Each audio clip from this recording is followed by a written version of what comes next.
सरसब्ज़ व शादाब वादियाँ, पुरस्कून झीलें, दिलफरेब आबशारें, बुलंद बाला पहाड़, घने जंगलात और बहते दरिया आज मुसाफरान शौक को कश्मीर की वादियों से उठाकर खूबसूरत और खुश अखलाक लोगों की सरजमीन वादी स्वात में खींच लाए हैं।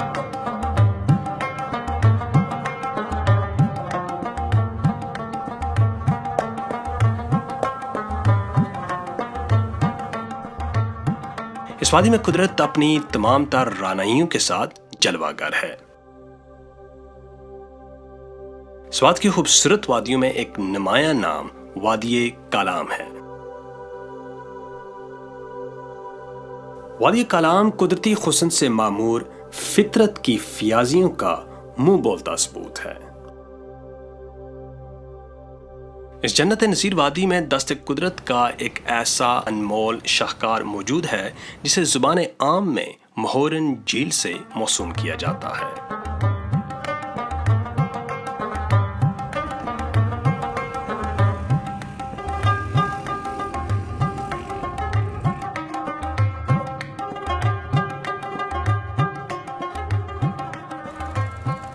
पहाड़ों के अंदर दूर कहीं सदियों से छुपी हुई ये झील फितरत के अनमोल मोतियों में से एक है। इस झील का बुलावा हमारे नाम आया तो आंखों में तलाश लिए कालाम से निकलकर दिलफरेब रास्तों से गुजरते हुए हम महोरन की तरफ आज़म सफर हुए।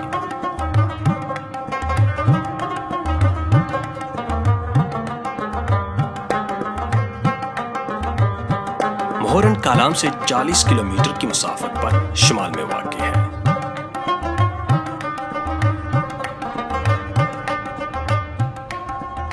इस झील तक पहुंचने के लिए दुश्वार रास्तों के बाइस जीप या एक जानदार गाड़ी की जरूरत होती है।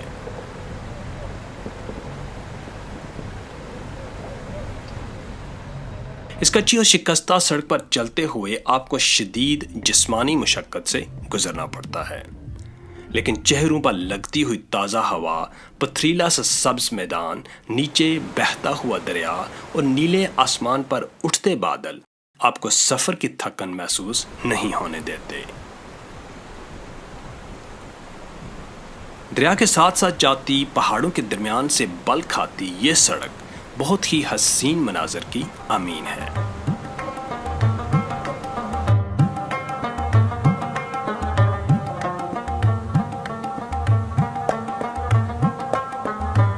हमारी आंखें इस तिलिस्म नगरी में मजीद कुछ ढूंढ रही थीं कि अचानक हमें एक मजमे के शोर की आवाज़ सुनाई दी। यह मजमा था क्रिकेट के शायकीन का, जिसमें छोटी उम्र के बच्चों से लेकर बड़ी उम्र के अफराद शामिल थे।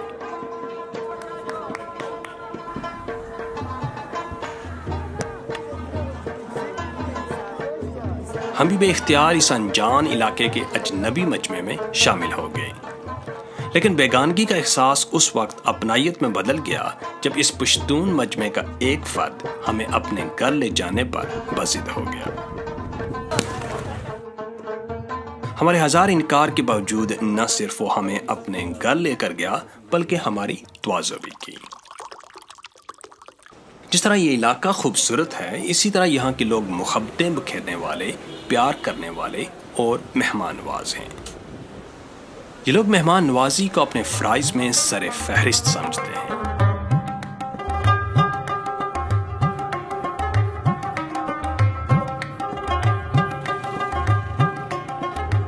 हमने अपने मेज़बान से इजाज़त तलब की और दरियाई नालों, बहती नदियों और कच्चे रास्तों से आगे बढ़ते हुए ऊंचे पहाड़ों के अंदर दूर कहीं सदियों से छुपी हुई महोरन झील की तरफ रवाना हो गए।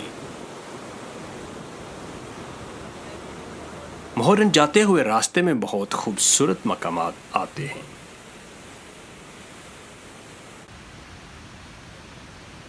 आबशार नामी मकाम इतना खूबसूरत है कि महोरन जाने वाली गाड़ियां कुछ देर के लिए इस मुकाम पर बेइख्तियार रुक जाती हैं।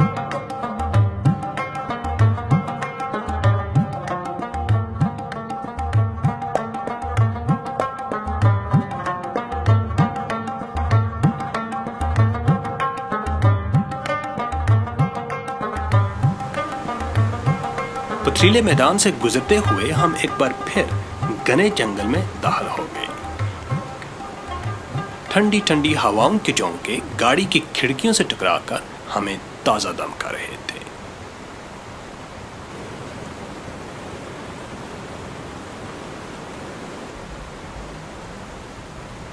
दरिया से महज 1 मीटर ऊंचे रास्ते पर हमारी गाड़ी फराटे भरती गुजर रही थी और ये जीप ट्रैक हमें फितरत के नए रंगों से मुतारफ करवा रहा था। दरख्तों के साए में गाड़ी चलती रही और पहाड़ों में शोर मचाता, वसीला जाग उड़ाता, तंग दरों में बहता सब्ज पानियों का दरिया हमारी निगाहों की सिराबी करता रहा।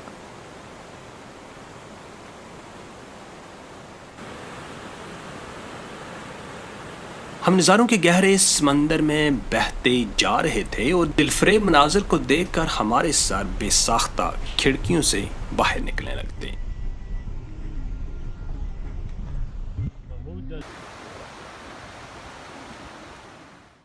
हमारी गाड़ी सरसब्ज पहाड़ी गांव में दाखिल हो रही थी और रास्ते में गांव के बच्चे हमें मुस्कुरा कर देखते और हम उनको।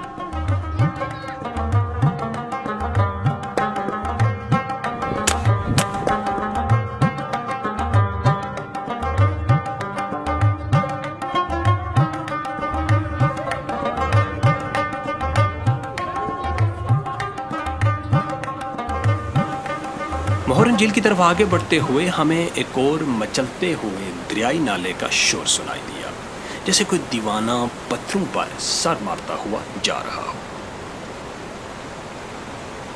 जंगल के बीचों बीच गुजरता हुआ ये दरियाई नाला एक रोमानवी मंजर पेश कर रहा था। जगह जगह रुकने और इंतहाई खस्ताहाल सड़क की नाहमवारी की वजह से तकरीबन 6 घंटे के थका देने वाले सफर के बाद हम मोहरन झील पहुंच गए।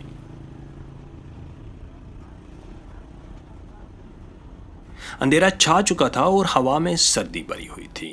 आसमान के स्याह आंचल पर लाखों सितारे बिखरे पड़े थे और पुरइसरार खामोशी वादी में गूंज रही थी। इस गुप अंधेरे में स्वाय चंद हेमों के दूर दराज तक आबादी का कोई नामो निशान नजर आ रहा था।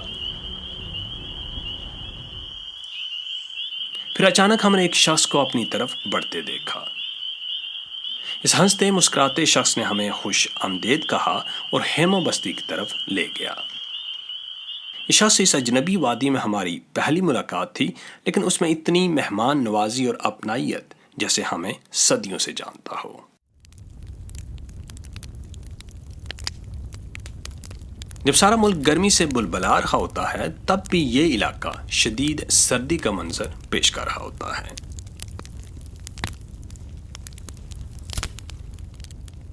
सर्दी से बचने के लिए हम कैंप फायर के इर्द गिर्द जमा हुए और सरबस्ता लम्हात में तारों भरे आसमान में टूटते सितारों को देखते रहे और न जाने कब नींद की पुरसकून वादी में उतर गए। अगली सुबह की पहली किरणों के साथ हमारी आंख खुल गई और हेमे से लड़खड़ाते हुए हम बाहर निकल गए।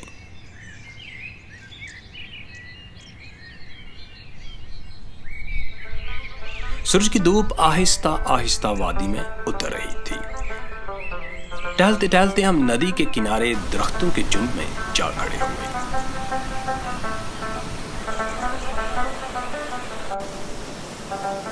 चारों तरफ बुलंद पहाड़, दरमियान में फैली हुई वादी, सरसब्ज मैदान और उसके साथ बहती हुई नदी एक निहायत ही खूबसूरत मंजर पेश कर रही थी।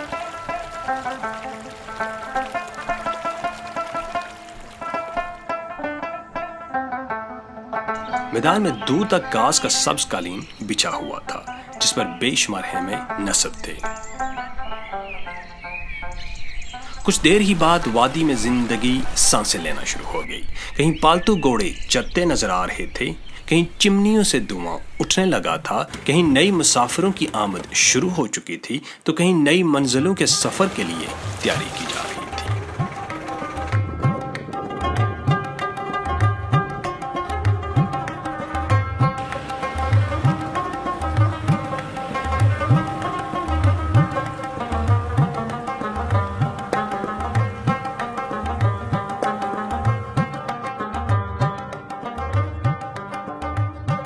नाश्ते के बाद हमारे कदम खुद ब खुद झील की तरफ उठने लगे। हर तरफ हरियाली, आसमान से सरगोशियां करते हुए पहाड़, सब्ज नीले पानी। न जाने कितने सालों से ये झील हमारा मन बहलाने की मुंतज़िर थी।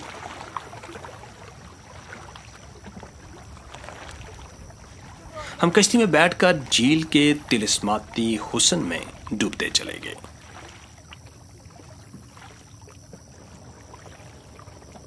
होशरुबा फितरी नज़ारों में डूबी इस झील को देखकर यूं लग रहा था कि जैसे ये झील किसी हुस्न प्रस्त की मुंतजिर हो कि वो इस वीराने में आए और इसका हुस्न देखकर इस पर आशिक हो जाए।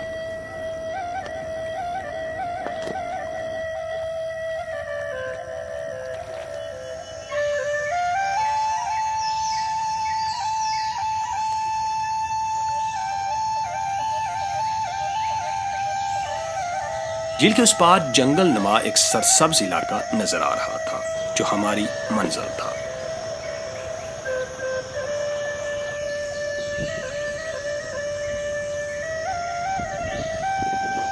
इस झील किनारे बैठकर इंसान अपनी परेशानियां और थकान भूलकर कुदरत के दिलकश नजारों में महव हो जाता है।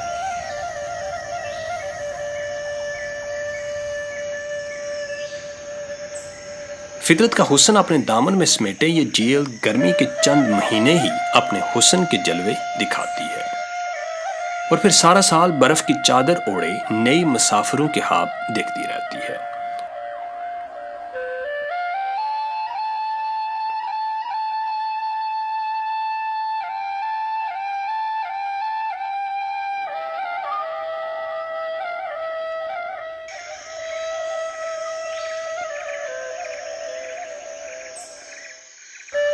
झील किनारे बैठे मेरे अंदर अजीब सी कैफियत पैदा होने लगी। यूं महसूस हो रहा था कि बुलंद बाला इमारतों के दामन में दौड़ती हुई जिंदगी से छुटकारा पाकर अपनी बाकी की सांसें इस तिलिस्म नगरी के नाम कर दी जाएं।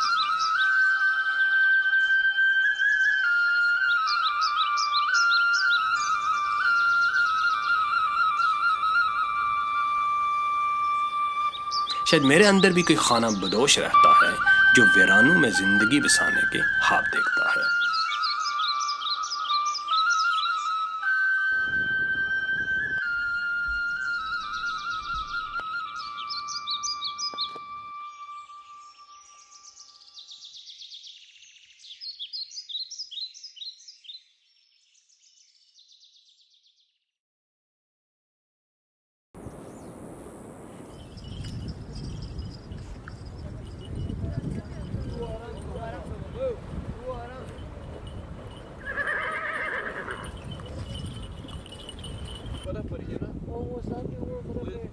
सड़क नहीं जाती उधर गाड़ी नहीं जाता है।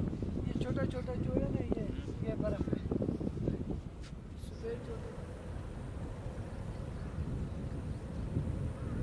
इस हैरत कदा में कुछ हसीन लम्हे गुजारने के बाद आंखों में खूबसूरत ख्वाब बसाए हम जगमगाती बत्तियों के साए में गुजरती शहर की रूखी जिंदगी की तरफ लौट गए।